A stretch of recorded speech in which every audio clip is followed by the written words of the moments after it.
That's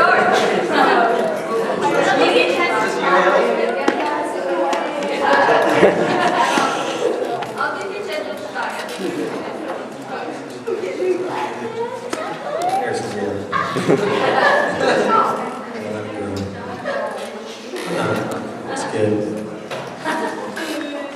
All right.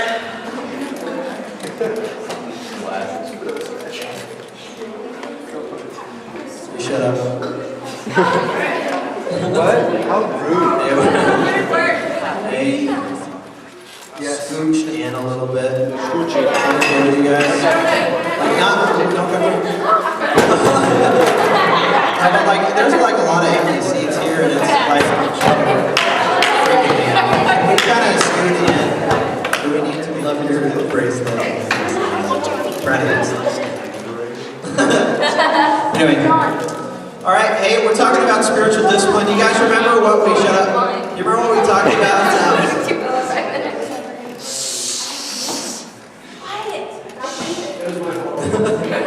You guys remember what we talked about last week?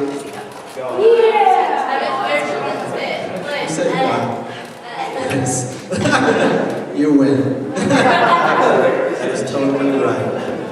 Now we're talking about spiritual discipline, and do we talk about just kind of the way we perceive God when we're in the Word and we're not in the Word? Right, RJ? You weren't here last week, were you? You was. Were you? Oh, that's right. We said together. Yeah, it was nice. That was nice. Anyway, so tonight we're talking about spiritual discipline. We're gonna talk about giving God our best. And it kind of made me think as I was preparing for this. I was thinking about when I was a kid, when I was younger than I am now. When I was many years ago, back then. No, I remember that I thought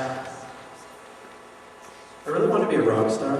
That was kind of my dream. Or people would ask me what I wanted to do. You know what I'm saying? Like people would say, what do you want to do with your life? What do you want to be? What do you want to do? I was like, I want to be a rock star.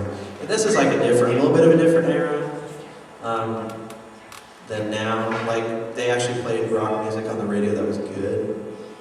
So that was different. Ooh, that's tough to hear. Yes. But I liked a lot of stuff. I was really into like heavy metal. Sorry. Yeah. So, I thought, man, these rock stars are getting anyone. And I'm not, I was the most popular kid in class. Surprise. And so, it was like with young, with rock stars, you look and you go, there's some ugly rock stars. Mick Jagger. He's so cute. Steven Tyler from Aerosmith. Lady Gaga. So I was like, well, I could do that. So I wanted to be a rock star, right? I wanted to do that. That's kind of where I wanted to head in my life. And around mom would ask, like, what do you want to do? I was like, Mom, I want to be a rock star. And she's like, that's sweet. But like most of all, I didn't really want to be a lead singer. I wanted to be like that brooding, the dark, like mysterious guitar player. So I got a couple pictures for you that these guys were my heroes. So like Eddie Van Halen, whenever he played on stage, I don't know if you guys have ever seen, Van Halen is? Yeah. When I guitar hero. So when I was young, I would watch Eddie Van Halen.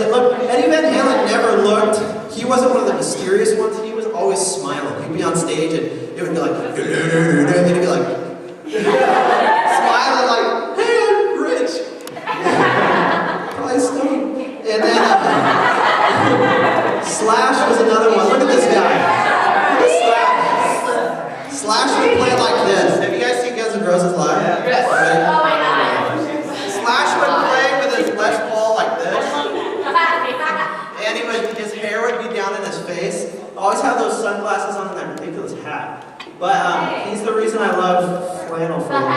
But it was, he was so, I thought he was the coolest thing in the world. Like, Slash would wear flannel shirts and black leather pants. Awesome. my hero, and he played a Les Paul, he played a Gibson, but You should look at Black Bill Brides. Yes. Most of all though, was a guy named Randy Rhoads. Look at this guy. Rail thin, probably weighed like 80 pounds. Randy Rhoads was like my hero, man. I would watch. I was a big Ozzy Osbourne fan. No, I'm not endorsing him. I'm just saying I was. I remember I would sit in my room and I would just listen. I would listen. And on Randy Rhoads was Ozzy Osbourne's guitarist for the first 2 albums, and when Ozzy split from Black Sabbath, there's so much music reference happening here, but I would sit and just listen, and he had a song. Randy Rhoads had a song on one of the albums where it was just him playing a classical guitar. And I remember the great thing about Randy Rhoads is he actually wasn't happy being a rock star. He wanted to teach music to kids. Like that's what he wanted to do with his life. And by the time the second album rolled around, Ozzy Osbourne was so lost in a drug case and all that stuff all the time. Randy Rhoads was like, I don't really want to do this anymore. I'd like to finish my degree and become a teacher.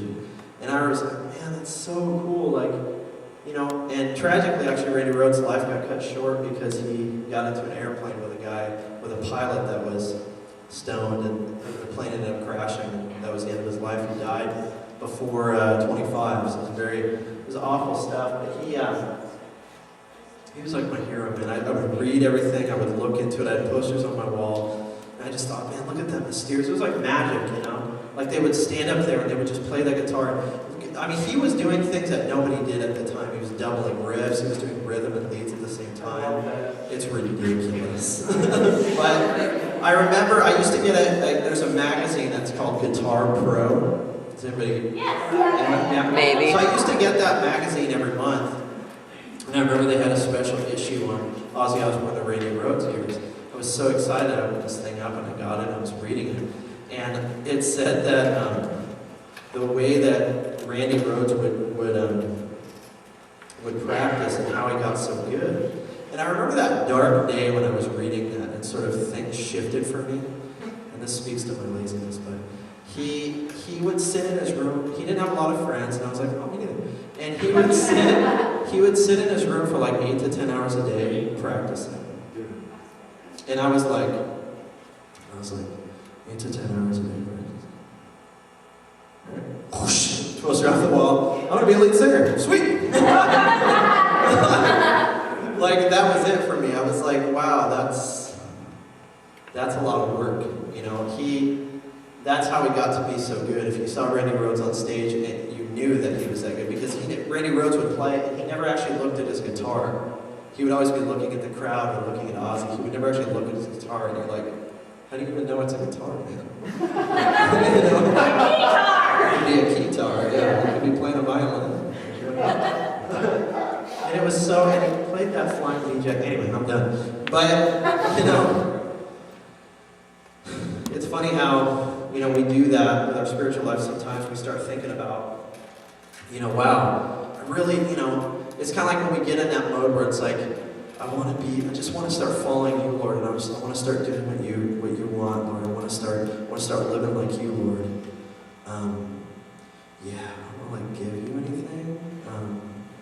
Can you just keep blessing me, Lord? Like giving me those friends, God, giving me those good grades, giving me, yeah, Lord, just my family life going good. Like keep blessing my parents, but don't ask anything of me. Is that okay? Lord, is that cool? And we do that, we bargain with the Father. It's like, hey Lord, I love those blessings, but you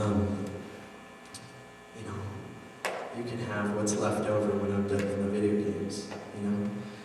And that's been confronting for me this week. I don't know, when I started preparing for this, just thinking about, like, I'm terrified to give the Lord what is due him, the honor that is due him, what he deserves. You know, I think we think again, you know, we talked about this in church a little bit, those who heard Bruce talk about it, but, you know, thinking about Jesus in terms of just being like, yeah, just whatever, you guys. Just whatever you can give, you know.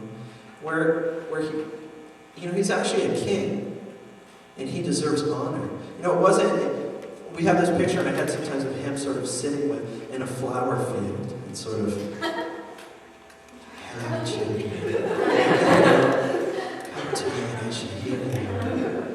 it's like, well, yeah, there was aspects of him being loving and stuff, but he also wants from us.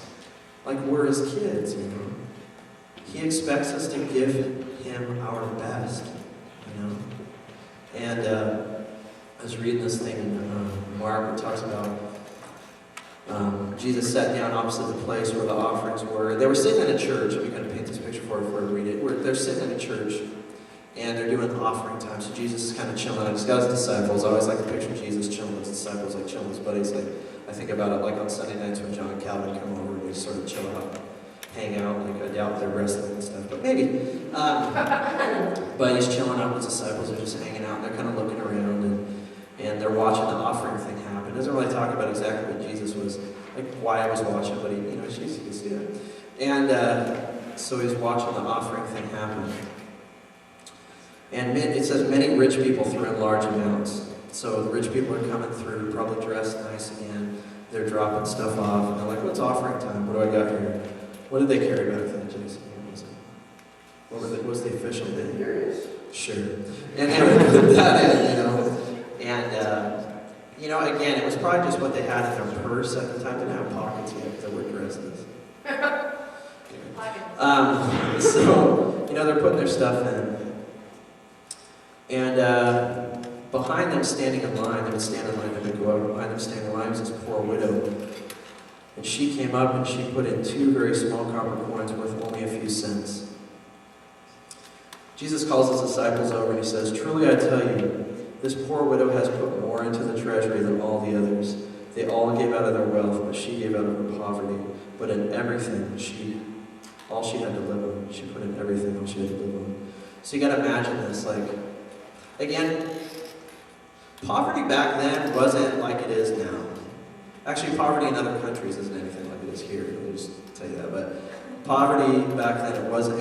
There was no homeless shelter to go to. Okay. There was no cable TV shelter where you get to go and watch movies and you know, take a shower and get your free clothes and get fed, you know. Like, if you were poor back then, if you were in poverty back then, you were in trouble. You know, there was problems. Like, you weren't okay, you know. And this poor woman comes up, and I'd love to imagine that scene of this woman coming up, and she's standing in line, she's behind the rich, probably feeling a little bit, you know, when you're standing behind somebody that maybe you know is a little healthier, doing a little better than you, it's like how I feel if I'm at the gym, and you got the guy, and I'm like, "Where's your tens at?" Here you go. But you know, she's standing there in line with these rich people, she's probably feeling a little insecure, but she walks up. And she reaches into her coin purse and she gives all she had to live on. And that was money that maybe she needed to pay her rent, maybe she needed to buy food, like, we don't know. But that was all she had, it was the best that she had. She reached into her faith and she just walked in it. You know, it's like, "God, I'm putting this stuff in. It's all I have. It's the best I can do. It's a few cents. And I know it's not a lot, Lord, but I'm going to put it in. I'm going to give this up. You know, I'm going to give up this sustaining thing for me." And Jesus was watching and go, "That's the way to live. That's how you guys do. That's how you do it." The disciples said, "I listened to Jesus talk to us going, but she gave him like 2 cents." You know, but Jesus is going, "No, she gave the best that she had."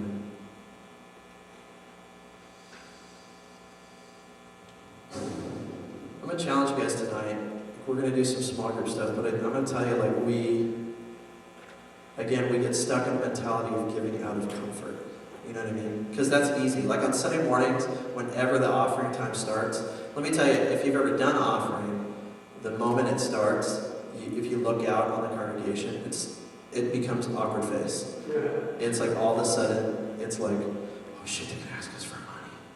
I really don't want to need this money," or, "Oh, I'm not really ready to give this," or, you know, like, it's like this weird thing comes over. And it's hard, like, for the people going up and praying over the offering. Let me tell you, it's challenging. Because you're like, man, it's hard asking people to give, to step in faith and do that. But it's what he calls us to do. You know, he deserves our honor. He deserves our trust. He deserves our faith, you know. In Malachi, which is rad, by the way, it says, a son honors his father and a servant his master. This is God talking. If I am a father, where's the honor due me? If I am master, where's the respect due me? Like you read that and you go, that doesn't sound like, that's not Southern California wind-blown hair blonde Jesus. That sounds like, I'm a king. Give me the honor I do. Give me the respect that I'm due. I've saved you.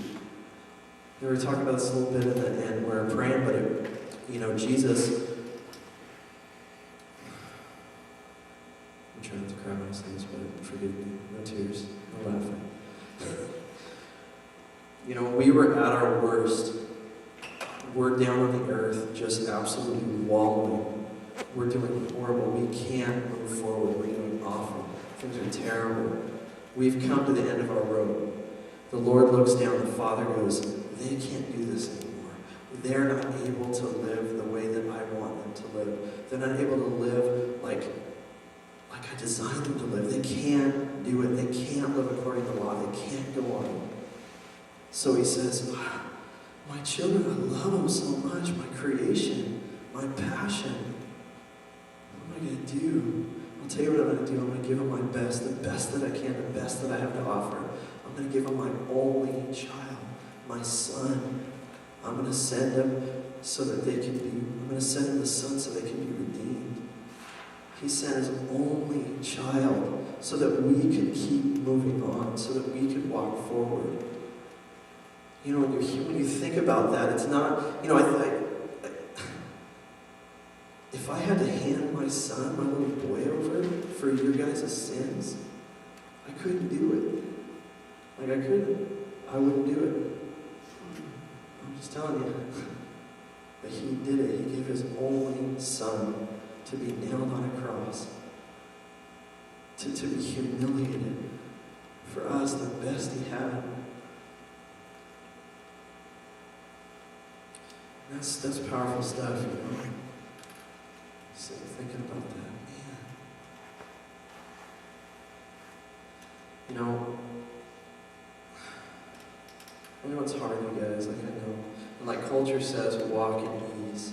Me and Jason Leon challenged me with an eating thing, and wrote out some eating stuff for me. It's been hard, man. It's not comfortable. The world says, I'm not loving it. I've been hating it for 2 weeks. But listen, it's worth it, man. Walking in the uncomfortable is worth it. That's where we grow. And guess what? In the uncomfortable, it's when we need each other. God puts us in those uncomfortable moments so that we'll have to lean on our friends. I'll need Jason Elwood to keep me accountable. I'll need Jason Leon to ask me how it's going. He does that so that we'll call on our friend and go, buddy, help. I need some prayer. I can't do this. Help.